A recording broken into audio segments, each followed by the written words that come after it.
somebody called me brave for pushing my wheelchair, like physically pushing my manual chair.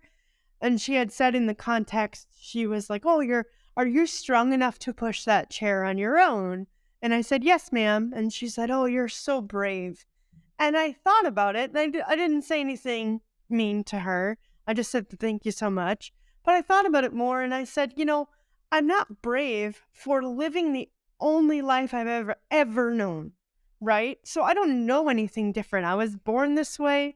There's no, like literally from the day I was born to right now, I know no other way than being a little bit slower.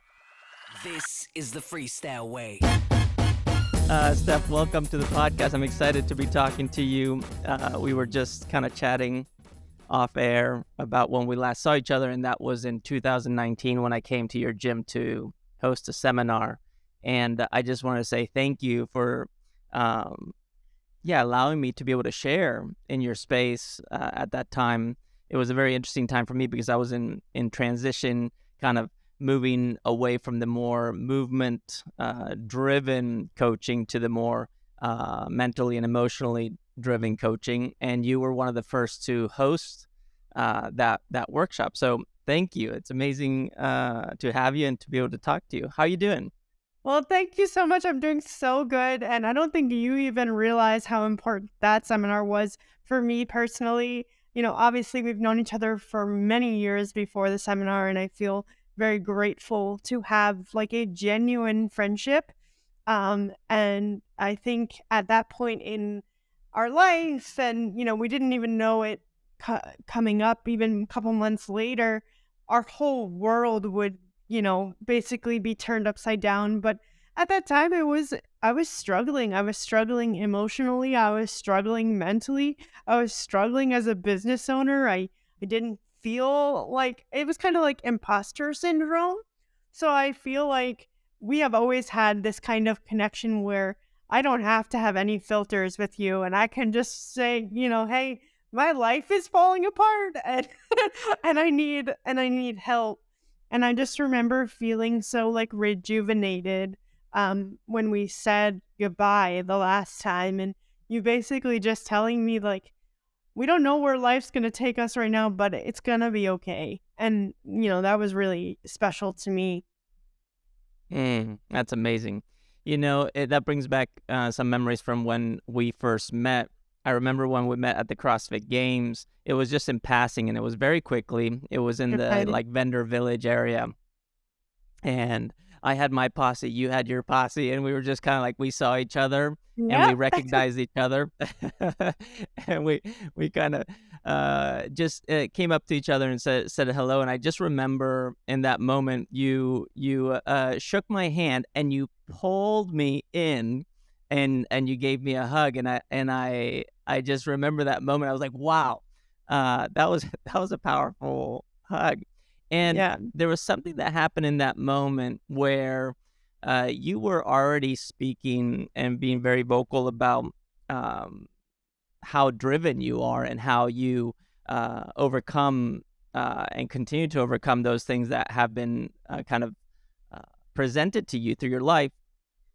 And I realized that in that very moment, I realized, oh, you're none of those things. You're none of those challenges. You're not the wheelchair. You're not the CP. You're not any of those things. And I don't know. For me, that was an awakening moment. And I don't know if you recall that moment and what that was like for you, but it truly impacted me. So yeah, thank you for that. That was You're very welcome. special. Well, thank you for the hug because I love hugs.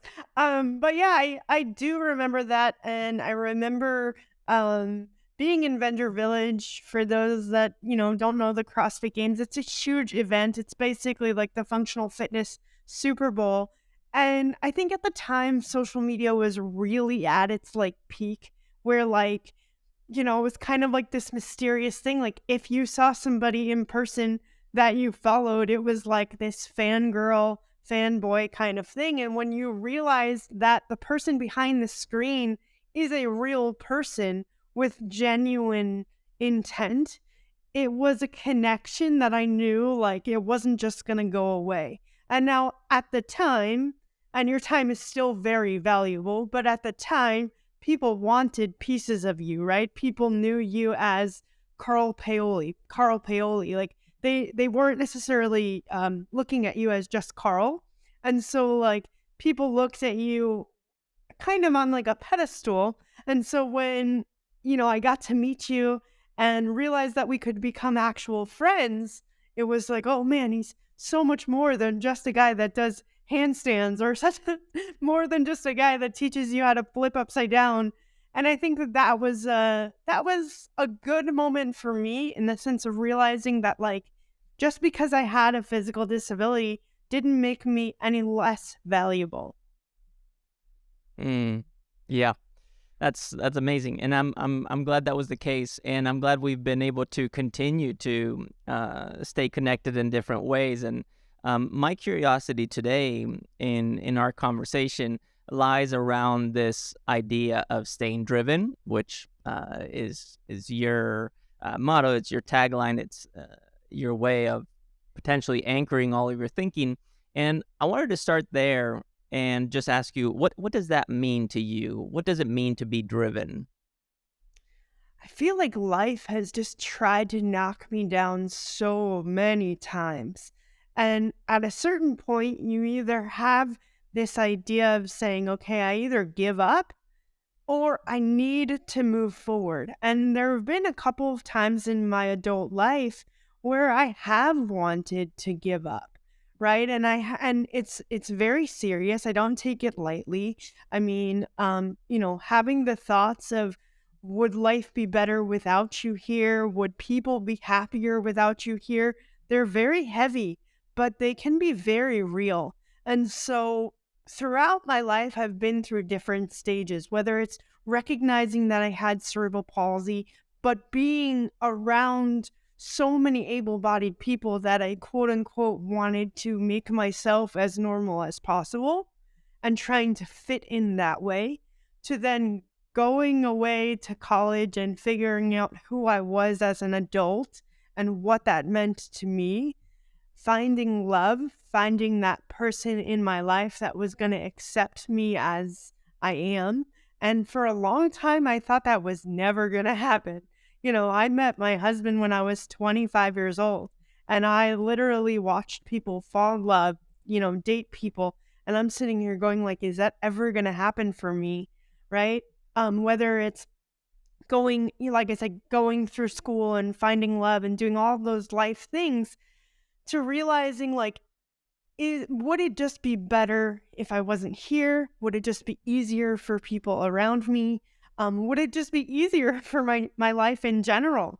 But at the end of the day, you have to make a decision, right? And you either can fight through the really dark times, and you don't have to do that fight alone, right? And that's something that I learned very early on, was that I don't have to be embarrassed for saying like, hey, I'm not okay and I need help, right? But that is my drive. My drive is to know that I am always helping the next generation. I'm always creating a better perception of what it means to live with a physical disability, what it means to live as a survivor of cancer, what it means to live as somebody that uses a wheelchair, what it is to live as a female, right? And moving on to that next generation and giving what I know to the next generation is my driven purpose, right? And so for those that don't know, I was the world's first female level 2 CrossFit trainer in the entire world, right? So like there was no blueprint of what I was doing. Nobody before me, I could be like, hey, Carl, how do you do cleans? How do you do box jumps? Like there was no one that, I could go to. So kind of creating these paths all the time. In one hand, it can seem exhausting and daunting because you're like, why am I always just like the first person doing this stuff? But at the end of the day, it's such a privilege because I'm making it easier for the next group of people. I'm making it easier for the little girls and the little boys that didn't realize that those things were possible, So I think overall life experience is my continued reason for drive. Uh-huh. Yeah. Do you have a first memory? I mean, in your memoir, you share a lot of your stories, which, by the way, is really well written, and you definitely are great with words, and you can express and convey emotions in a very clear manner. So anybody listening right now, I highly recommend uh, you get and read Steph's memoir. But you talk about a lot of the challenges that you went through, with an undertone um, of well-being, which is something that I really like, because you are always able to kind of fall back on this sense, on this like feeling of, um, this is special. This is something that I really like. I enjoy. I feel inspired. Yeah. And I'm wondering if you have a first memory of realizing that you are an adaptive person, meaning you have a disability, and And it's going to require you to pursue life slightly different than the majority of the people maybe in your immediate circle. Do you have a first memory of that? And if so, what was that memory, and how did you experience it and process it? it's really interesting because I was born with a twin brother, right? So, and my twin brother is completely able-bodied, and my older brother is only 9.5 months older than us. So, I literally grew up in a household that was, hey, you're definitely doing things differently, but you're still going to do everything that anyone else does. I think I clearly had an understanding of cerebral palsy by the time I was 3. And so I don't necessarily remember the moment where I was like, I'm different. I do remember, though, I was actually just telling Ty this story yesterday. I remember being 3 years old and somebody asked my mom, like above me, so I was in a stroller. Someone asked my mom above me, hey, what's wrong with her? And instead of my mom responding, I looked at the woman and I said, nothing's wrong with me. What's wrong with you? And like, it wasn't meant to be rude. Obviously, I was 3 or 4 years old. My mom has always said that, like, from that moment on, she knew like I was going to be fine. It had nothing to do with my physical differences of moving differently. As long as I was able to advocate for myself, stand up for myself, and effectively communicate, hey, like, talk to me. Like, you don't need to talk to her. I can answer the questions just fine. I knew from a very early age that yes, I was different, but I wanted to live life as much as anybody else was around. Yeah, the one thing that stands out is that, yeah, you may be different, but there's nothing wrong with you. No, And but that, and there's a big difference there. that's still a perception, that's still, it happens to this day. I mean, people make the silliest of assumptions. My husband is able-bodied. Somebody made an assumption that he and I were on a daddy-daughter date yesterday.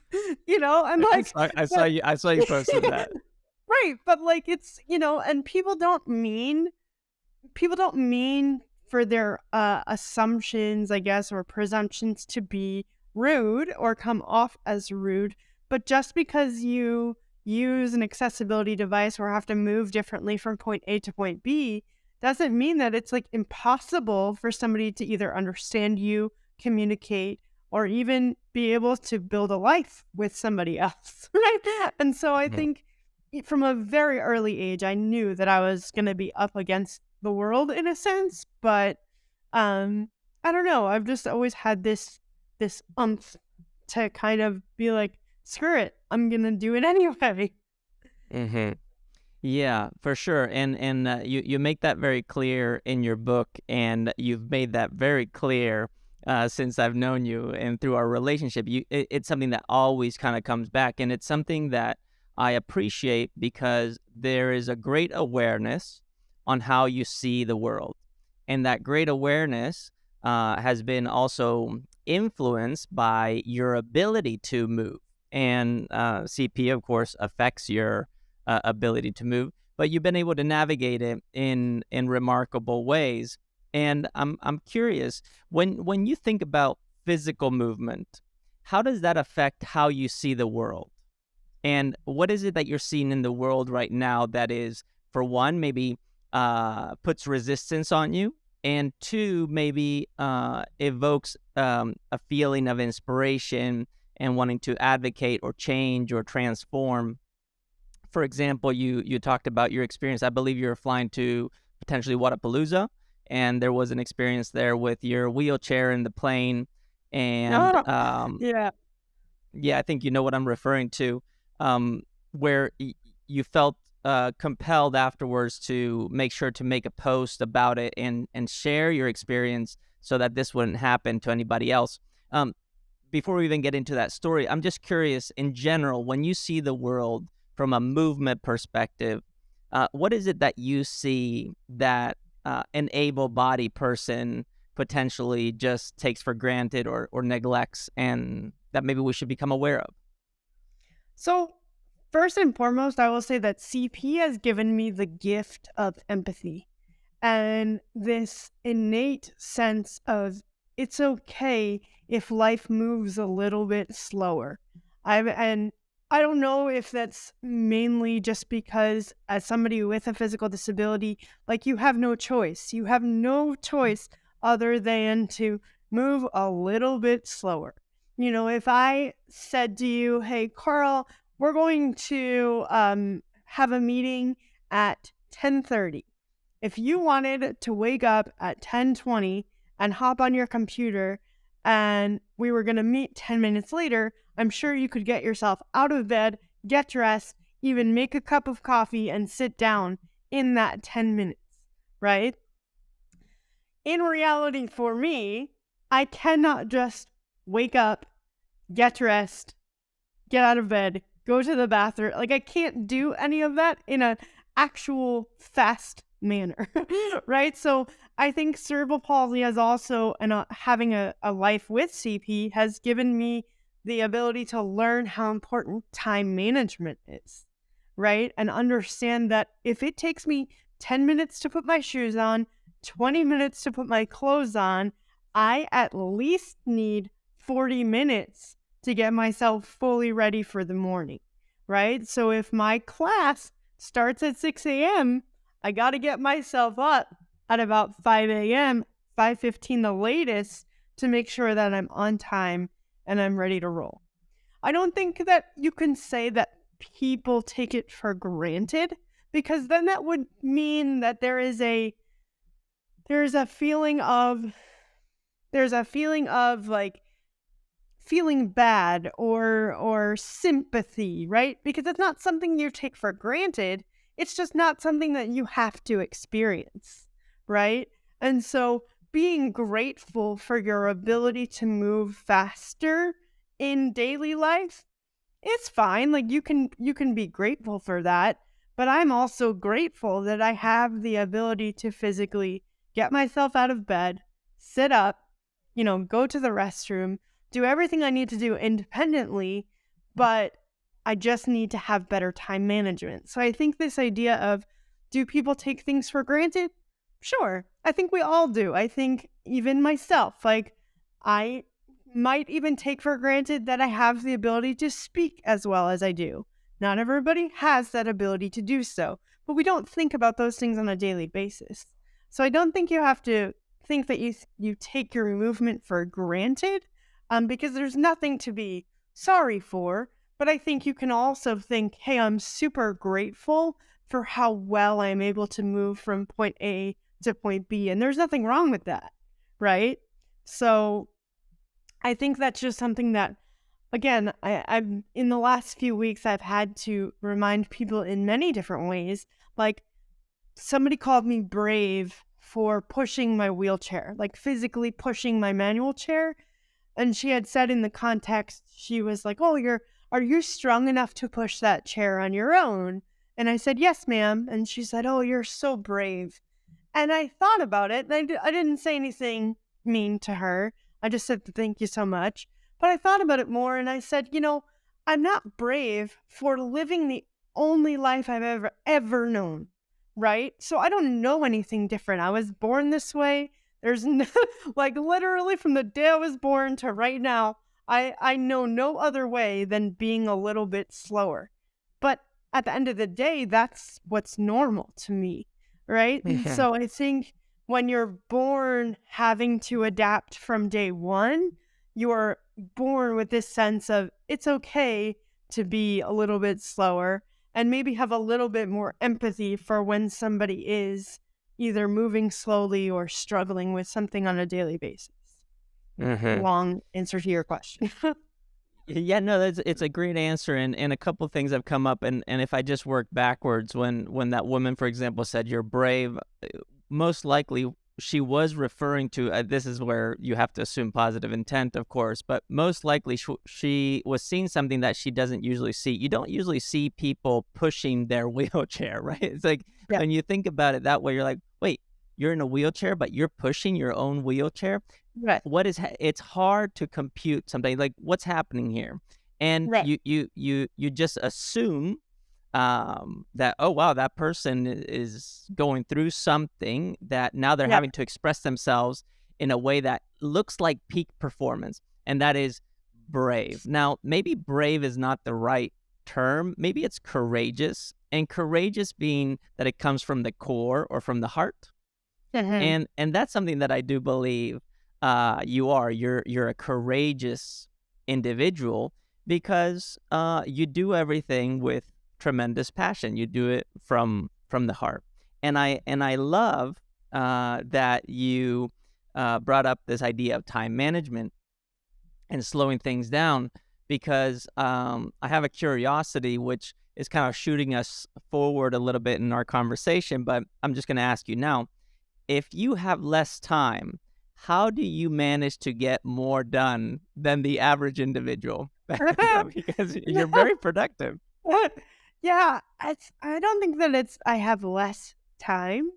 I think you and I have talked about this quite a long time ago. You had written your freestyle book, which if you don't have it, you should get it.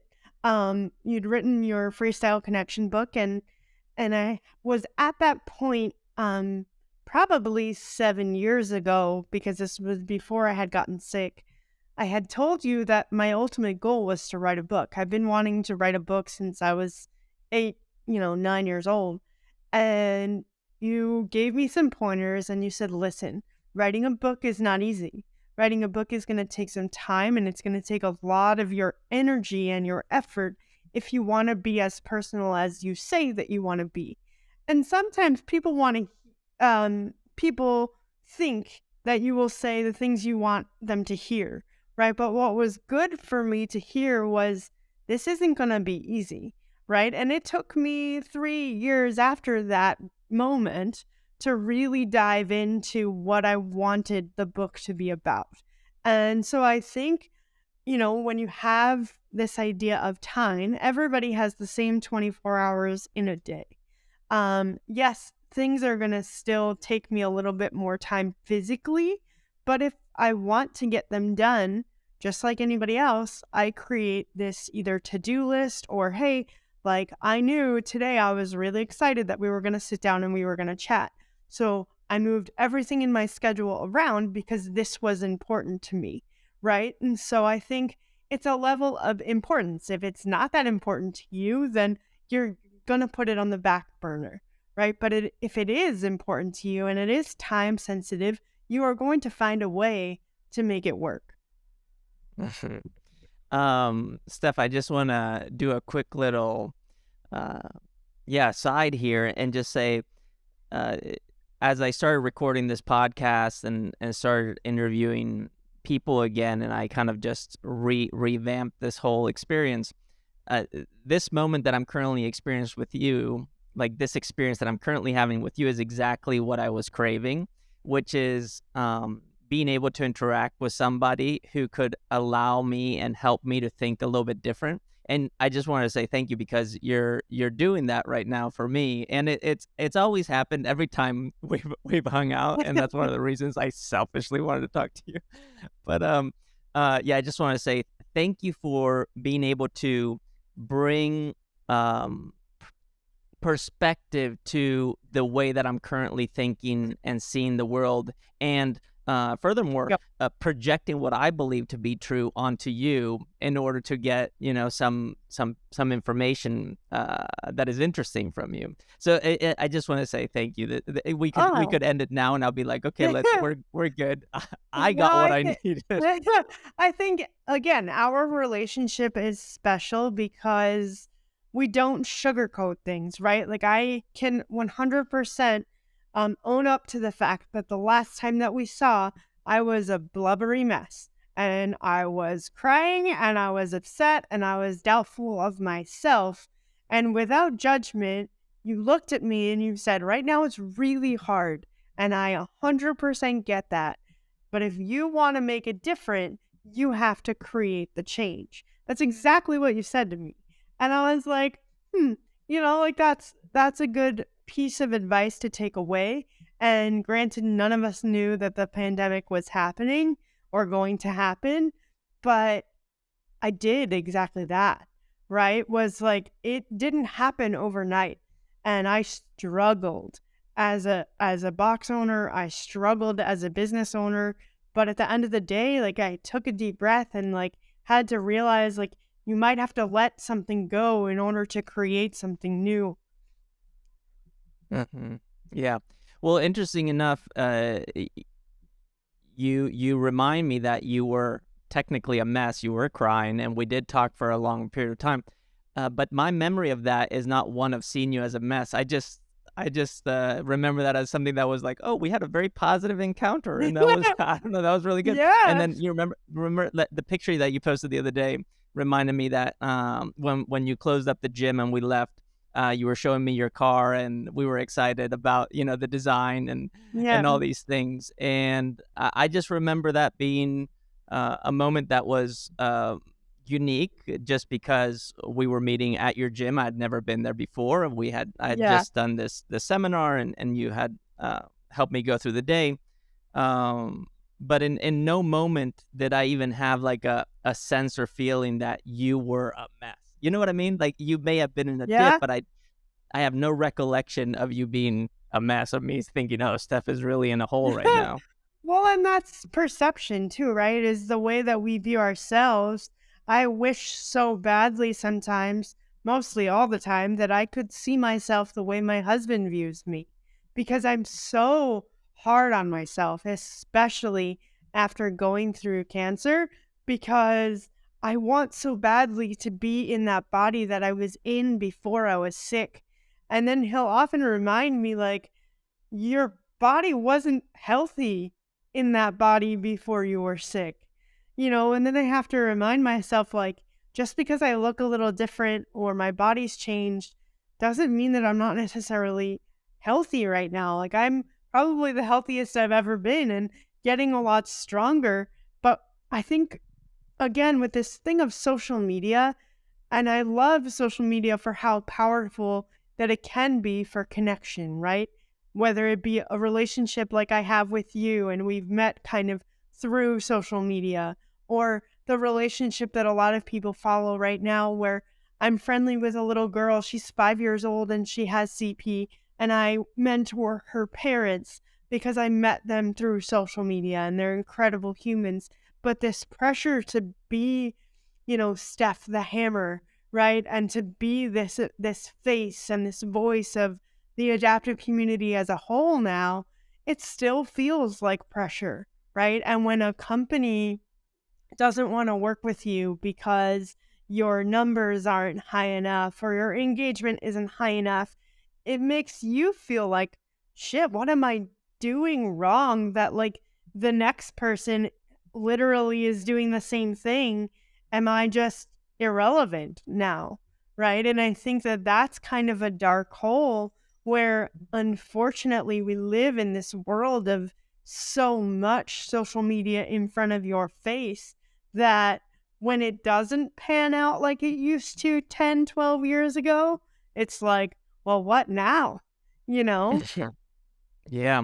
And it's interesting, you and I kind of came up at the same time as social media, and it was one of the catalysts that allowed us to just reach a wide audience relatively quickly.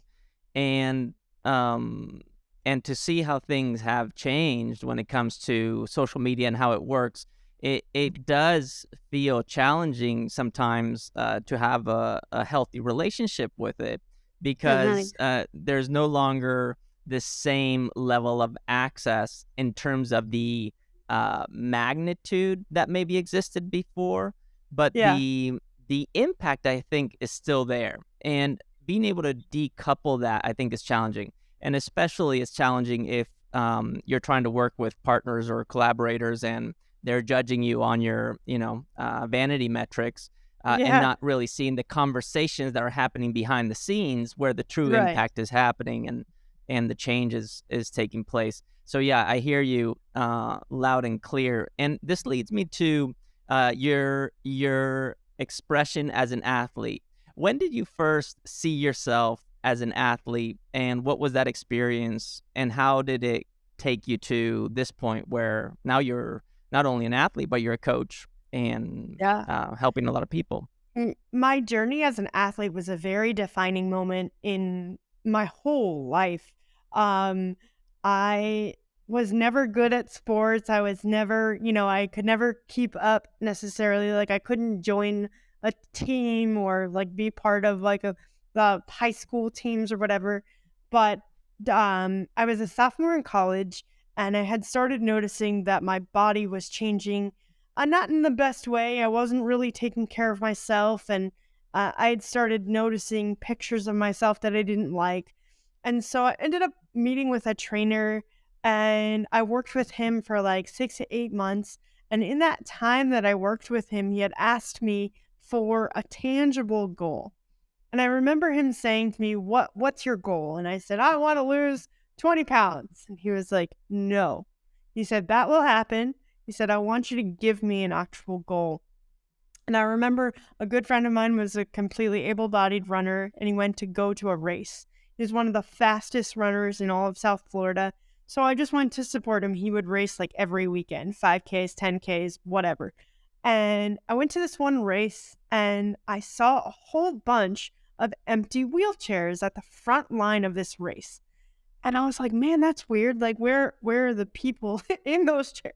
Like, where'd they go? Right. And then all of a sudden you see these racers sitting in their hand cycles rather than their wheelchairs getting ready to get to the start line and race. And my eyes just got like as big as dinner plates. And I was like, that is so cool. And I remember after that race, I met with the people at that table for the company. It was called Achilles International. And they were like, hey, you interested in racing? And I was like, I don't know. I've never heard of it before. And he said, well, here you go. Here's an empty bike. And he got me to get on this bike. And I went around the parking lot and he was like, hey, you're super strong. Like, you're joining our team. He didn't give me, he didn't give me like any chance to say no. He was like, you're doing this. And I said, okay, like whatever. And that was in February. Well, December of the same year, he said to me, so in February, we met and he said to me, Steph, you're going to do a marathon. And I said, what? And he said, yeah, 26.2 miles. You'll be fine. And you're going to do it in December. And I'll never forget it. It was December 4th of 2011. I crossed the finish line at 4 hours, 34 minutes, and 16 seconds. It was the longest trip of my life. And I just remember looking down at my hands and they were just so ripped up and like broken. But I looked up at the clock and I was like, I can do better. Right. And that's when that moment was for me where I was like, I freaking love this stuff. Like, I want to just do better. And that's the moment where I was like, I want to find something for me. And that was like the spark of me creating this athlete inside of me.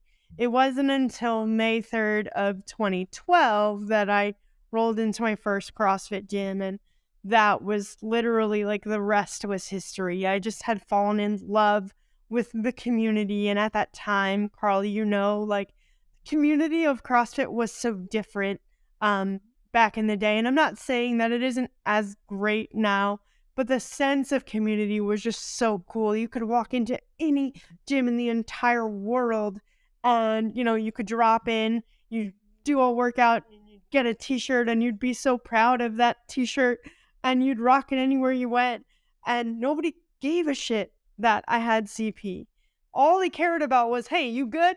Let's go, right? And that was what is so special to me, and it still is. I'm not as involved necessarily in the CrossFit as a business culture anymore, but that will always be the foundation of my fitness journey and falling in love with it, because it gave me such a sense of purpose. It gave me such a sense of creation for myself, and teaching people like yourself how to work with somebody like me was like flipping the script, right? Where then I learned, I was like, oh my gosh, I could be the teacher to the teacher.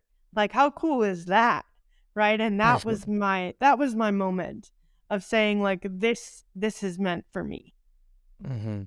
Yeah, and that's something I was going to bring up earlier, is that in working with you, I learned so much more about my craft than I ever would have if I had just continued to work with the limited population that is the able-bodied.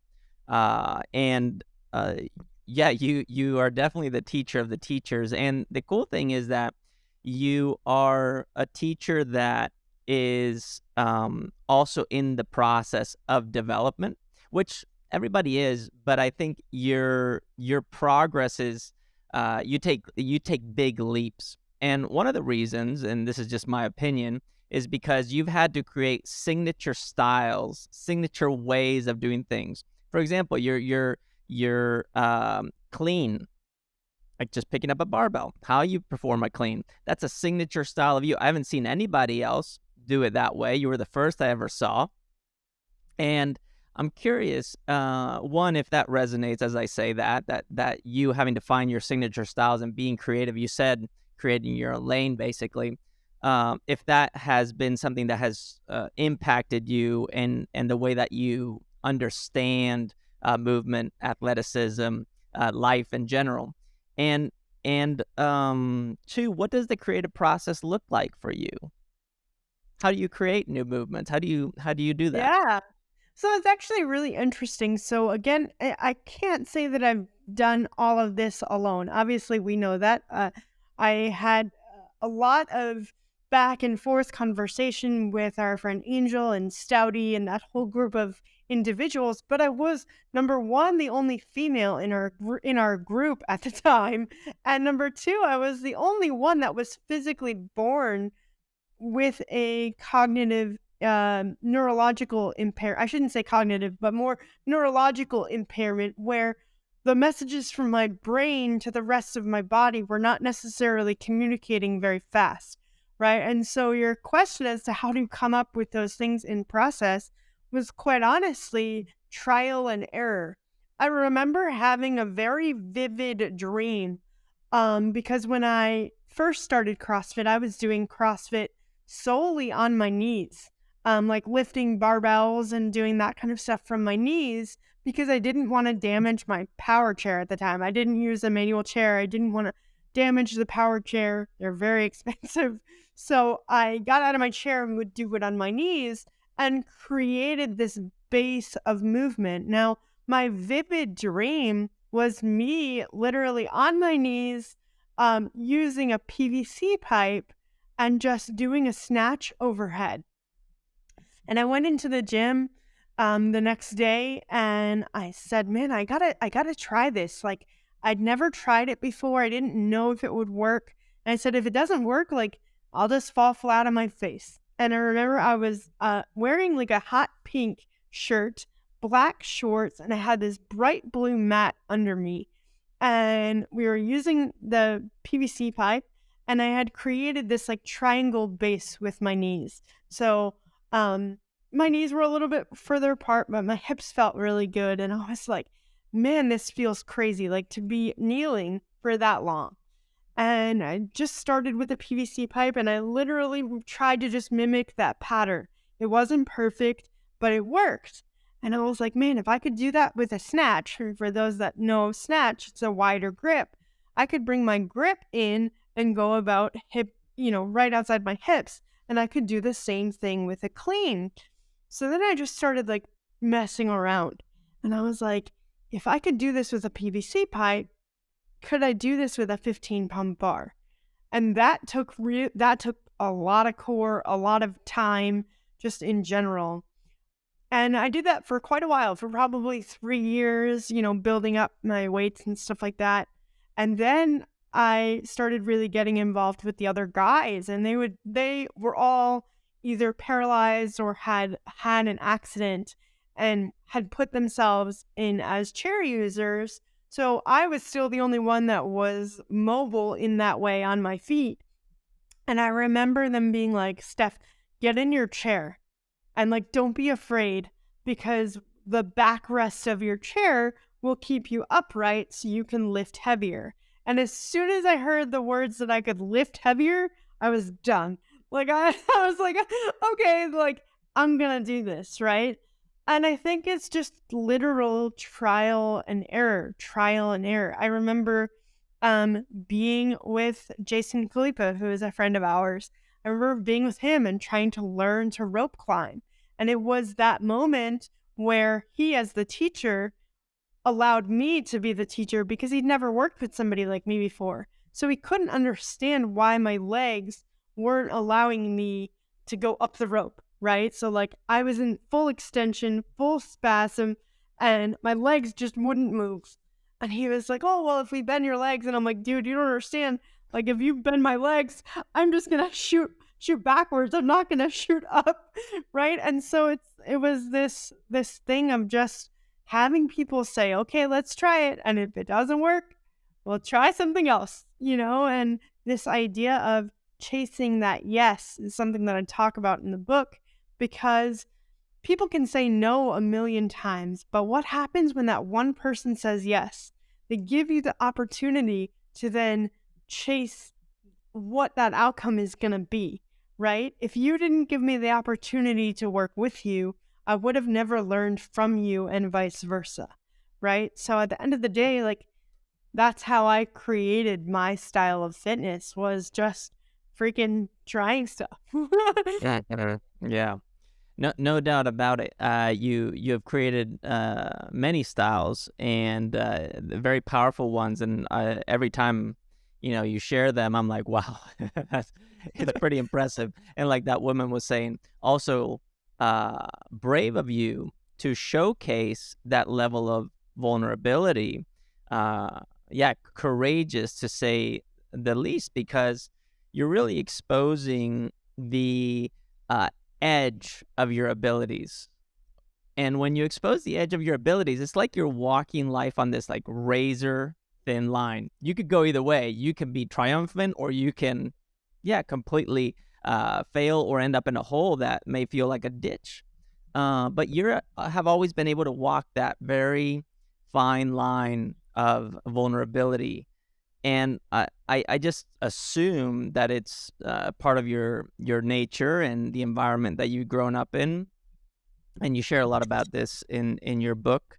But I'm curious, how much of your current view of the world is consciously shaped from within you, and how much is shaped from outside of you? Meaning, at this moment, for example, I assume like you have some goals, you have some aspirations, you're doing some things, and you're kind of moving towards those goals.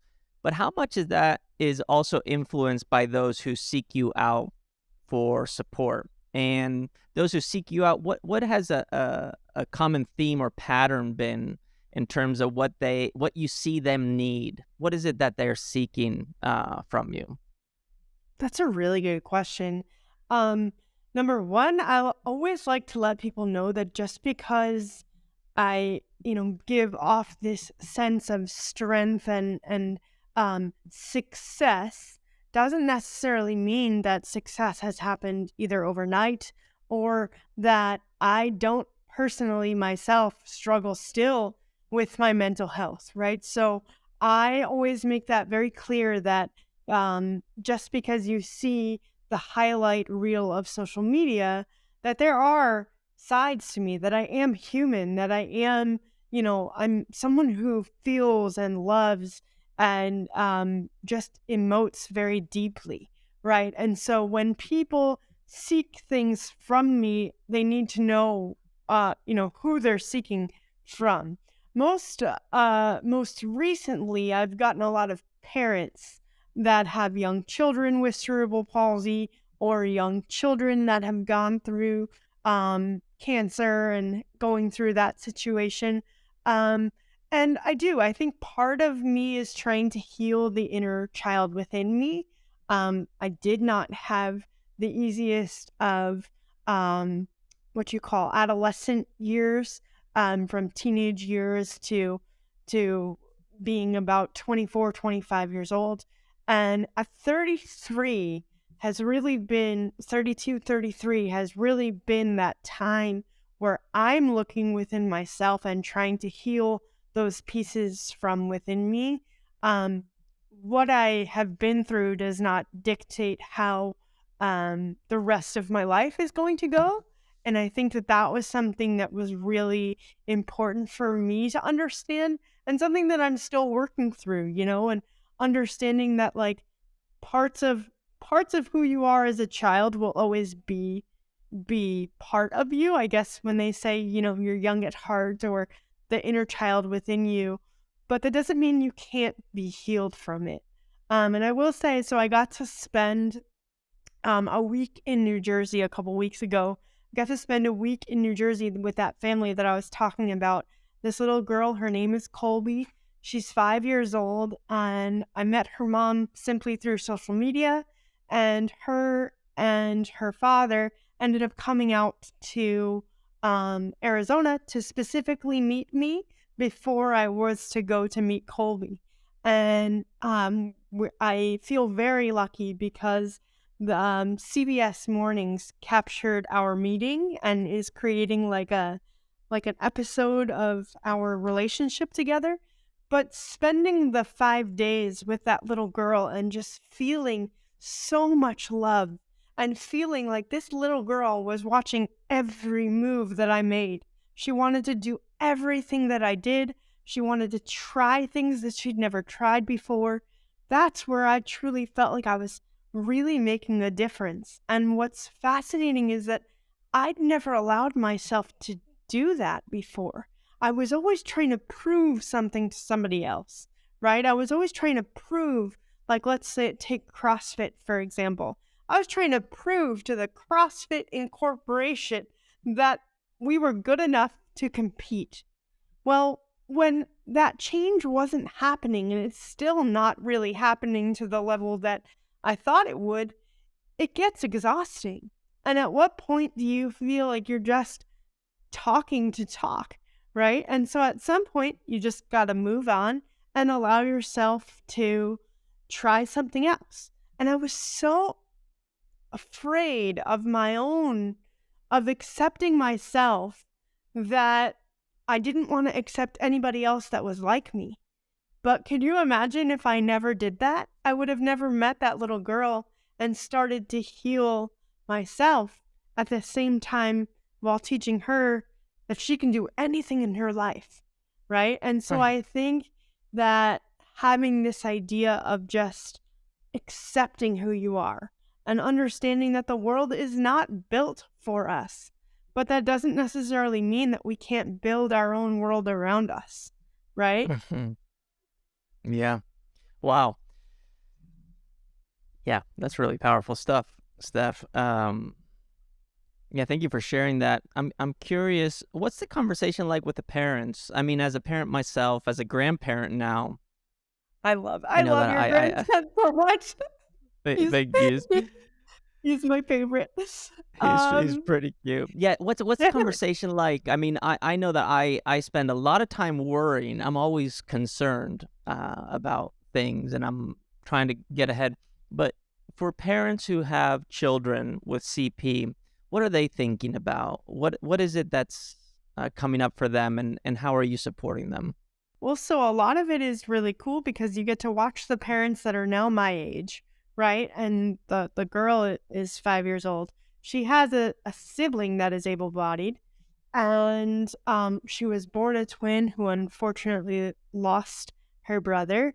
And so she has this complex world around her where she's trying to set her own path while also trying to fit into the world around her.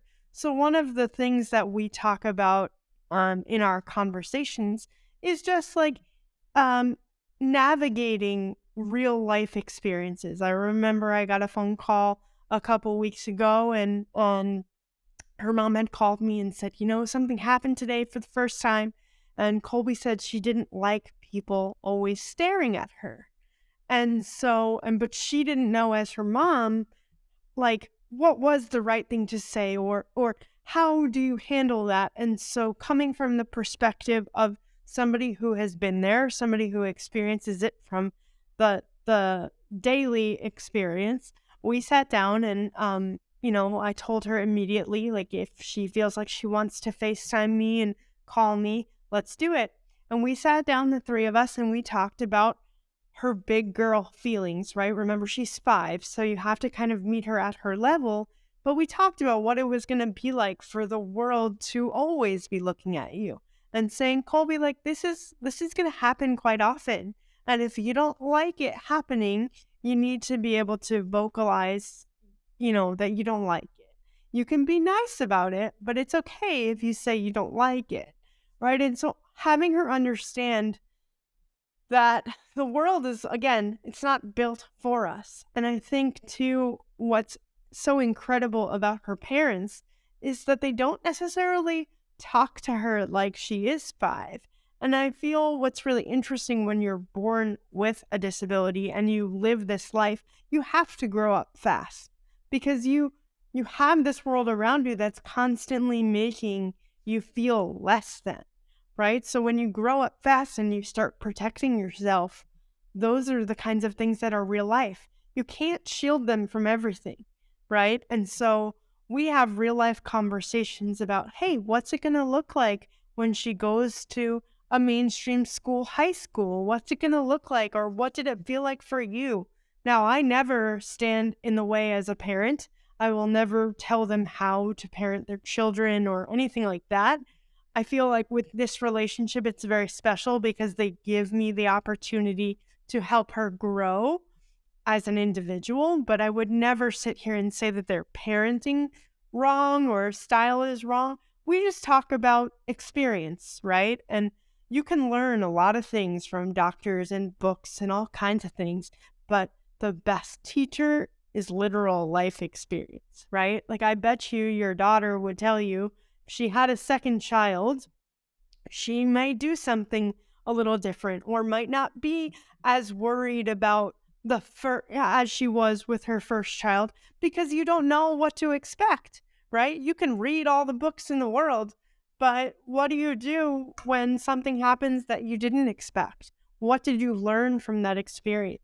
So I think when I'm able to have those connections with those parents, number one, allow them to take a deep breath and say, listen, your life is her life or his life is going to be different, but that does not mean that it is over, right? And again, CP is a whole spectrum of individuals and how it affects people differently. But if I'm the first person you've ever met with cerebral palsy, I'm pretty excited about that because at least I'll be able to help set the tone of what people think we are able to accomplish. Yeah, beautifully said. Steph, what gets you out of bed these days? What are you excited about? Um, I'm really proud of myself. And I think that gets me excited is having pride in what I'm doing again, and knowing that what I do on a daily basis is not only affecting me, but it's affecting the world around me in such a more positive way. I get frustrated sometimes, just like anybody else, thinking like you're not doing enough or I need to be doing more. And then sometimes I have to sit back and realize that what I have created over the last 3 years of my life is this space where so many people feel empowered to be themselves and create better versions of themselves. I love that. Yeah, I like the moments when I feel proud of myself, but they're kind of far apart at times because you get so caught up in, like you said, the having to be somebody, having to do Yeah. more and achieve and be this, like live up to your own strange expectations that you create in your mind. And that's a very challenging thing to do. What does it feel like to be proud of oneself? Can you describe Excuse that? me. Um, I think it just feels good, man. It feels like I am finally, for the first time, allowing Steph to be Steph. And yes, like Steph the Hammer is this persona that was created off of achievement, right? But who is Steph Roach? And like it's okay to not be the person behind that blue check mark on social media, right? It's okay to want to like not be the first at everything or just just to exist with a purpose. And it's taken me quite a long time to get to this headspace where I feel like I am doing enough. Do I wish that my business was booming more? Sure, I do. But do I understand that, I'm affecting hundreds, if not thousands of people on a daily basis? Yeah. And the success will come. But at the end of the day, what is success, right? Is like, do we just define success through monetary value? Do we define success through having a successful conversation? Like, I don't know. I think we've grown up in this world where success truly is just like financial freedom. But like, are you truly happy only by finances? Are you truly only happy in that sense? I'm not really sure. So I think, I will always be wanting to achieve more because I think that's part of my nature. But I don't know. It just feels really good to be proud of yourself for once. Mhm. Yeah. Yeah, it feels amazing. Talk to me about your business. What do you do in your business? How is it going? Who do you serve? What does it look like? It's so awesome. So, my new business is called Staying Driven LLC. So, the tagline to my original brick and mortar gym was Stay Driven. And so, at the time when, the pandemic forced us to close our doors, we thought we were closing our doors for 2, 3 weeks. So, we had, made a joke that we were staying driven at home. But little did we know, those 3 weeks turned into 3 months. And then we realized, like, oh man, we got to close this business down. And so we closed Hammer Driven Fitness and we stuck with the Staying Driven platform. And instead of having people come into a physical space, we started using Zoom and had people log in for workouts. And they were originally, we had our members paying $135 for our brick and mortar space. Well, my husband and I quickly realized that we had no overhead at this point, and there was no point in having to charge somebody $135 to do fitness if we didn't really need, that price point to be able to exist. So I remember Ty saying, we're going to do a lot for a little, and we're going to help as many people as we can. And so initially, I kept Staying Driven open just so that I could keep my initial members coming and giving them something to do. And then I started realizing that so many different people were logging in from all over the world. And again, at this time, we were keeping everything free.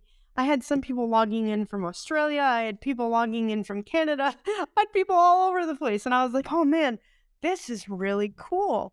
Well, when we decided to pick up our lives from North Carolina, we moved across the country to Arizona. We turned it into a real business. And for a monthly membership, we have our athletes pay $20 a month. They come to 4 classes a day, or they can choose from 4 classes a day.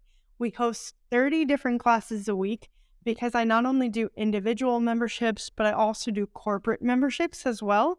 And I'd say 95% of my population is now adaptive, which I never would have thought of in my life. And I would say we use CrossFit methodology as the baseline and foundation of what I know, because obviously I've spent the last 12 years kind of in that sense of fitness, but it's really just about functional movement. And when you hear somebody that's either quadriplegic, paraplegic, tell you that they have better core stability, that they're able to play with their kids better, they're able to pick up their laundry baskets easier, like those things are what give me such a sense of purpose and realizing that, this really worked out. And it's not necessarily, this idea of 4 walls and a whiteboard doesn't necessarily make a community, right? And I think that was a really big realization where we could take that whiteboard and we can give you that same experience virtually. And I'm really proud to say that we're almost 3 years old now and we've been growing ever since. So it's pretty cool. Unbelievable. That is so cool. Tell me about your clients and the people that show up for your classes. What are they experiencing in terms of their progress? What have their kind of moments, like breakthrough moments, been? You just said that, oh, I have more core strength. But is there anything that comes to mind that it's kind of like, yeah, this is why we keep this project going forward, and this is really the impact that we're making beyond just them becoming physically fit? What goes beyond just their physical fitness? So I think it's really interesting to think about let's circle back to earlier when you had asked about, are there things that we take for granted? And I would say if you were sitting on the floor with your grandson and he asked you to stand up, you could stand up and sit on the couch, no issue, no question, probably in 3 seconds. Well, the majority of my clientele are wheelchair users. Majority of my clientele are either spinal cord injury or have some sort of neurological condition that they're dealing with. And floor to chair transfers or chair to couch transfers, chair to bed transfers can be very difficult. And so I've heard a few stories of people saying, hey, I've been able to get myself back in my chair for the first time in 10 years. I've been able to get myself back in my chair for the first time ever by myself. But I think the greatest story that sticks out to me is a gentleman by the name of Chemo. He is a paraplegic, but he lays down. When I met him, he was laying down in a bed. I met him 3 years ago, and he was doing fitness from his bed. We moved him as much as we could possibly, had him doing like cross punches, shoulder to overhead, just moving his body. And he hadn't gotten out of bed in a long time. And it was about a year ago that Chemo started sitting up in his power chair and doing fitness with us. And I said to myself, and I said to Ty, I said, that's why we're doing this, right? It's anybody can join our classes. You can be able-bodied, you can be 70 years old, you can be, 5 years old, doesn't matter to me. As long as you want to functionally move your body and make your life better, that's all that I care about. Right? And so having those stories, yes, they are feel-good stories, but they also give the business more purpose. They give the model more drive. to want to be better. One of our oldest athletes is about to turn 80 years old next week. She's been in a chair or using a chair for 13 years. She got hurt 13 years ago. And imagine her whole life and then getting her whole life flipped upside down and now meeting an entire community of people that truly understand what she's going through.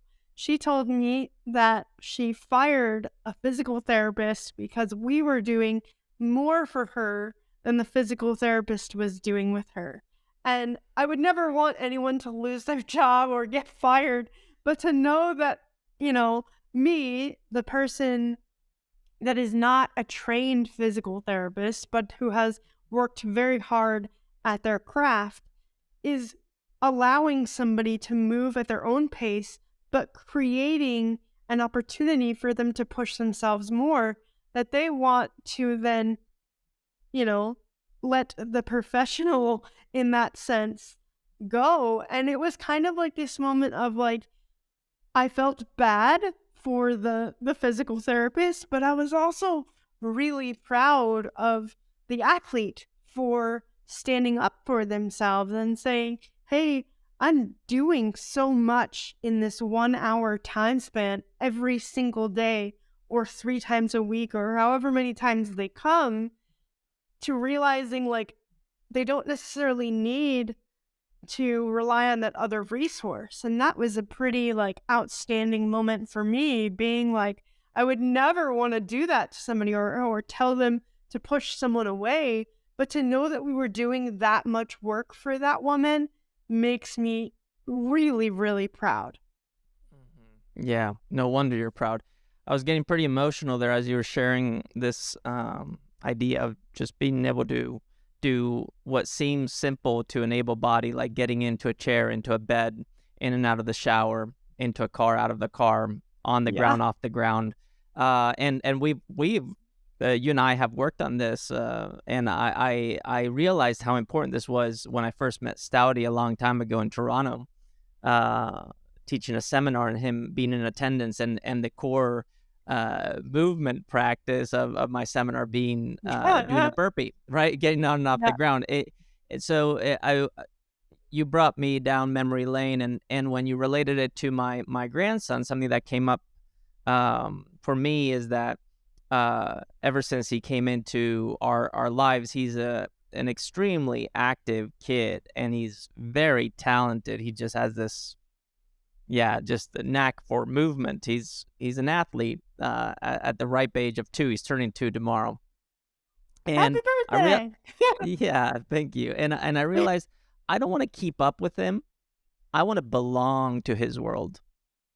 Yeah. And something that you're doing, and you've always done, but you're really doing now, is you're assisting people in continuing to belong to this world in a way that's meaningful. And I think that is so important and powerful and such a gift that I'm just grateful to know that you exist and you're doing things like this out there. The other thing that came up was this idea of being self-taught. And this is not a challenge because I'm in the same boat, so I don't want to really be challenged on it either. But you're really self-taught. How do you or do you ever experience imposter syndrome, or do you feel like, I have the credentials to be an authority or a subject matter expert in this? And do you ever question that? And if you do, how do you process it? And if you don't, why not? I think there's parts of me. I think there's parts of me that don't. If I'm being completely honest, because I've been through the trial and error period where I failed so hard and fell on my face so hard that I almost didn't believe in myself. One of the stories I write in my book about is failing my level 1 certificate. And, CrossFit, again, in some people's eyes, the credential or whatever, they can think whatever they want about it. But I had worked so hard for that, and to fail was literally like the worst feeling on planet Earth, because I felt like, oh man, like, do I belong here? Right? And I think it's one story that I have in my book where I taught this really tall gentleman to do double unders. And for those that don't know, double unders is a jump rope movement where you have to get the rope to pass your feet twice before you land on the ground. And that's something I'll physically never do in my life, ever in my dreams. Like, that is not a movement that I would ever complete. And so I remember that moment so specifically where it happened and it was successful. And I was able to take somebody and have them do something that I would never physically be able to do in my life. And it worked. And it might not have looked like the textbook way of teaching somebody how to do the movement, but it had worked for me. And that's when I learned that regurgitating information that you either hear from somebody, from a professional, or you read from a book doesn't always work, right? And you have to take that information, it's valuable information, but turn it into and communicate it in a way that makes sense and is original to your own self. So I think that, do I have imposter syndrome? Not really. Do I often feel like I need to refresh or sharpen my skills? Of course. I don't have the greatest of physicality knowledge, like muscle knowledge. Like I would definitely need to like if you ask me certain parts of the body, I couldn't break down each muscle or anything like that. But I know that about myself. Like if somebody were to come to me and say, hey, I need to clean up my eating, I could give them the basics because I've been around the basics my whole life, but I would be the first to tell you I'm not a registered dietitian. I could refer you to somebody, but this is what I can help you with. So I do feel like I belong, but that's because I created my own belonging, if that makes sense. 100%. Yeah, I don't think, I think it would be different if, like, let's say you and I were both teachers and we were both gymnastics specialists. We were doing the exact same thing for the exact same group of people, but you were Paoli and I was just Steph. I think to me, that's where the imposter syndrome could be created. But because I was so individualized, I don't think that I could necessarily, in the sense of being a coach, I think it's very unique. Now, when it comes to imposter syndrome on social media, that's completely different because I'm like, you know, there's a lot of people with CP that are women that are putting themselves out there. And I'm like, what am I doing here with, you know, my 23,000 followers when somebody has 300,000, you know? So I think that's a different thing. But I think because it was so individualized that I kind of owned that. And I'm really proud of that. Yeah, there's no traffic in your own lane, which is awesome.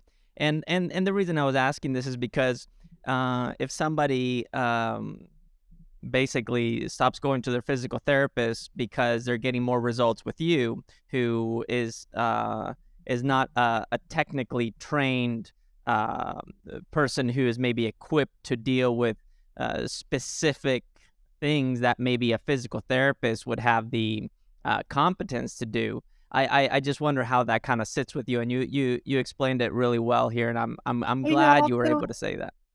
Sorry, I don't mean to interrupt, but you also have to you also have to understand too that sometimes, and people don't want to hear this, sometimes medical professionals, physical therapists, and I can say this because I've been there, physical therapists, occupational therapists, this isn't for all physical therapists, but some will only do the bare minimum because they don't want to hurt you or they don't want to push you to a place that, you know, they're scared to push someone. And I think that's what sets me apart is I always tell my athletes, if it's not hurting you, I would never want to create a space of pain, but I will do things to challenge you. So as long as you're communicating with me that you feel safe and that you don't feel any pain, don't tell me that you can't do 20 reps. Don't tell me that you can't get on the floor and get yourself back up, because I don't care how long it takes. I'm going to sit here until you finish doing it. And I think that that's maybe what sets me apart and why I feel okay. Not necessarily taking that person's business, but I feel okay with her telling me, hey, I just want to let you know, like, I fired my PT. Because, like, I am doing way more, and the staff that works with me is doing way more than any of those medical professionals will do, because they're scared of the liability aspect. Now, I'm not saying that I don't take responsibility and we have, liability and things like that. But at the end of the day, you can't be afraid to treat somebody like a human. And sometimes we're just treated like patients instead of humans. Yep. And, this goes back to the first time we actually physically worked together. Something that you said to me was, Carl, don't be scared. You can't hurt me. Yeah, you can't break me. And yeah, you basically can't break me. And I'm not going to allow you, because I'm so aware of what my body can and cannot do, or what hurts or what doesn't hurt, that I'm going to tell you. You really became somebody that allowed me to not be scared of working with something that wasn't familiar to me. And this kind of goes back to when you first hugged me when we first met. It's like, oh, wait a second. This woman is strong. Like, that was a bear hug, And I was like, oh yeah, I can't hurt Steph, but she's in control. And I think that's also very empowering to know that we can help people tap into their intuition by connecting with their bodies, and then allowing for a guide like yourself that is experienced not only in years and different contexts and domains when it comes to the physical movement, but also in the inner game, the emotional fitness side of things. And there, what I always say is that accessing performance based by feel, where when it feels right in your head, there's some logic in your heart, where there's some passion, and in your body, your gut, that then you'll be trending in the right direction. And you've always seemed to do that very naturally and very organically. And I'm just excited for the people that you work with, and I'm excited to be a witness of that, because I'm learning. You can come into class anytime you want to, and I think it's always really cool to have outsiders come in and be like, what is this? And then you realize, as soon as 3, 2, 1 happens, they're all just people moving. They're all athletes. I don't talk to my community as clients. I don't call them clients. They're all my athletes. Every single one of them has an understanding that they are athletic, whether you're moving with 2 cans of soup or you're moving with 20-pound dumbbells. I don't give a shit. Like, as long as you're moving, that's all that I care about, right? And I think too, like you had said earlier, you kind of stopped and thanked me.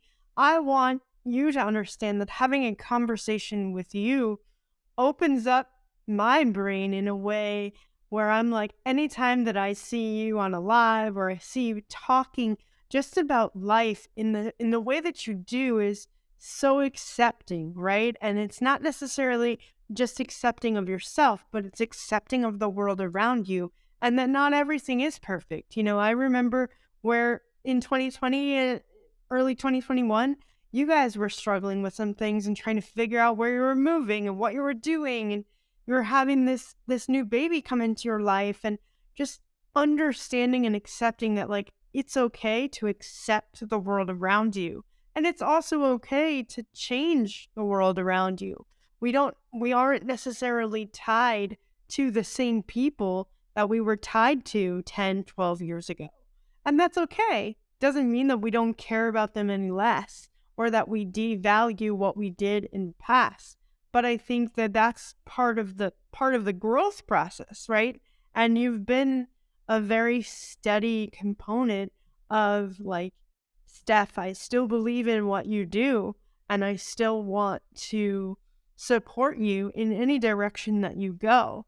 And so I just want to say thank you to you for allowing me that opportunity to just still be that friend, right? And be that person, because a lot of the times when you're not in the space of somebody else, it's kind of out of sight, out of mind.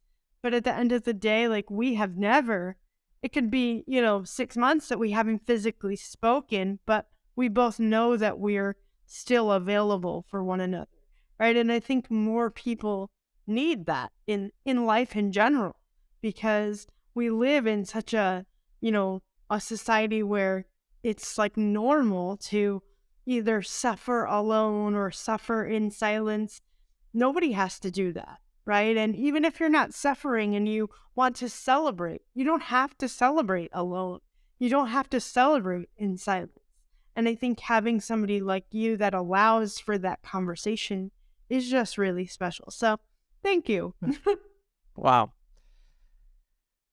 All right. I guess we can end it there. Steph, thank you. I appreciate it. And it's it's just my pleasure, and it's a gift. So thank you for including me in your process. And your message here, I think feels like it's a good segue into bringing this to a soft landing. And my last question is, what's next for you, and how can we support you? Well, that's very nice. Everybody asks what's next, and quite honestly, I'm just working on building this business, making it where more people are able to see it, more people are able to experience it, and that it's not necessarily this one-off type thing. Yeah, I want people to see that fitness for everybody is normal, and our tagline for our business is fitness with you in mind. And I literally want people to realize that if they want to move their body, like, they are able to. They don't necessarily have to join Staying Driven, but just accepting themselves and moving their body is the best way that you can thank yourself. And so I think just in the next year or two, I would love to be able to grow this beyond just fitness classes. I think accessing the mental side of things too is also really, really important, especially for those that have acquired a physical disability or their life is just drastically changing. And so those are going to be kind of the next things coming up. But if people want to support, whether it's just engaging online or checking out the website, they're more than welcome to do that. Mm-hmm. Very cool. You know what I love about that, Steph, is that sometimes when I ask what's next, a lot of people, they come up with some like vanity goal or something that is going to sound really nice. I just really appreciate that what's next is this, is being where you are, doing what you're doing, and continuing to nurture, the not only the work that you're doing, but the process that you're going through. So that to me is inspiring, and it's a reminder for me too to just stay the path and stay driven. Steph, thank you so much. I really appreciate you taking the time. It's been awesome getting to catch up with you here. Thank you so much, and thanks for having me. I love you very much, and I hope everyone enjoyed this conversation. Yeah, I hope so too. Love you, and we'll have to do a little sequel in the future. That sounds good. All right. This is the freestyle way.